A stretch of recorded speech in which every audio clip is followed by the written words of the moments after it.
আসসালামু আলাইকুম। আপনারা যারা সরকারি বিভিন্ন চাকরিতে বা বিভিন্ন শিক্ষা প্রতিষ্ঠানে আবেদনের জন্য অনলাইনে আবেদন করেন, তাদের মোটামুটি একটা রেগুলার সাইজে আবেদন করতে হয় বা নির্দিষ্ট একটা ফরম্যাটে আপনাদের ছবিটা আপলোড করতে হয়। মোটামুটি আমাদের একটা রেগুলার সাইজ যেটা হলো 300x300 পিক্সেল, সর্বোচ্চ 100 কেবি। আর সিগনেচার সাইজটা থাকে সর্বোচ্চ 300x80 পিক্সেল, সর্বোচ্চ 60 কেবি। ঠিক আছে, ক্ষেত্রে আমাদের কাছে মোটামুটি সবার কাছে ইমেজের স্ক্যান কপিটা থাকে। তো আজকে আমি আপনাদের দেখাবো কিভাবে আপনাদের স্ক্যান কপি অর্থাৎ আপনাদের ফটোকে নির্দিষ্ট একটা ফরম্যাটে নিয়ে যাবেন। তো ওয়েলকাম নতুন আরও একটি ভিডিও নিয়ে। চলুন দেখা যাক কীভাবে আপনারা ফটোকে নির্দিষ্ট ফরম্যাটে নিয়ে যাবেন।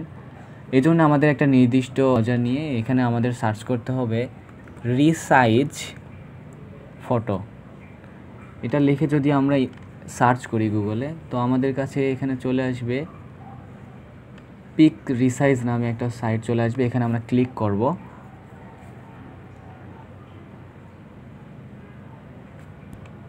তো আমাদের সামনে পিক রিসাইজের একটা এরকম সাইট চলে আসবে। এখান আপনি এটা ফোন থেকেও করতে পারবেন। ফোন থেকে করলে আপনি ক্রোম ব্রাউজারে সিলেক্ট করে ওখান থেকে গিয়ে যাবেন। তো এখান থেকে আমাদের নির্দিষ্ট ফটোটা সিলেক্ট করতে হবে। এই জন্য আমরা এখান থেকে ফটো সিলেক্ট করব।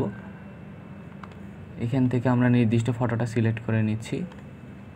Open, continue to edit picture. তারপর আপনাদের সামনে এরকম আপনাদের সিলেক্টেড ফটোটা শো করবে। এখান থেকে আমরা ক্রপ সেকশন এটা সিলেক্ট করব। এখান থেকে আমরা আমাদের ছবিটা সিলেক্ট করব যতটুকু আমাদের দরকার। সাধারণত আমাদের এতটুকু দরকার হয়। এখান থেকে আমি নির্দিষ্ট সাইজটা সিলেক্ট করে দিচ্ছি। ওকে, তারপরে ফটো সিলেক্ট করার পরে আমরা এখানে আসব resize your picture, selected size for your picture. এখান থেকে আমরা কাস্টম সাইজ দিয়ে দিব। এখান থেকে আমাদের ফটোটা যেহেতু 300x300, তো আমরা এখানে লিখব 300 পিক্সেল হাইট, 300 পিক্সেল। তো এখানে তারপরে আমরা এখানে সেভ অ্যাজ জেপিজি এখান থেকে বেস্ট দিয়ে দিব। আমাদের যেহেতু ফটোটা 100 কেবি এর নিচে হইতে হবে, তো আমরা 100 বা এর কাছাকাছি একটা সিলেক্ট করে দিব।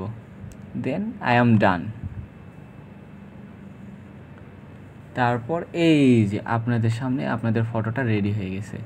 দেখেন আমার ফটোটা ছিল 187 কেবি, এটা আমার 55 কেবি হয়ে গেছে।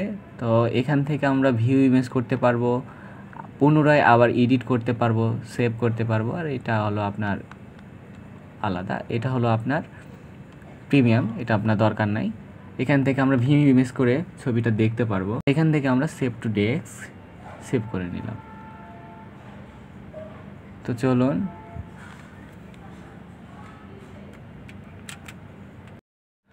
চলুন আমাদের ইমেজটা দেখতে কীরকম হয় আমরা দেখে আসি। এই জন্য আমরা যেখানে আমাদের ইমেজটা সেভ করেছি সেই ফোল্ডারে যাব। এই যে দেখুন, এই যে আমাদের ছবিটা ছিল এরকম, আর বর্তমানে আমাদের ছবিটা হয়ে গেছে এইরকম। সবাইকে এরকম আরও নতুন নতুন ভিডিও পেতে চ্যানেলটিকে লাইক করুন, সাবস্ক্রাইব করুন, কমেন্ট করুন এবং জানিয়ে দিন পরবর্তী ভিডিওতে আপনারা কী দেখতে চান। আশা করি আমি সেই সম্পর্কে আপনাদের জানাতে পারবো। ধন্যবাদ। আসসালামু আলাইকুম।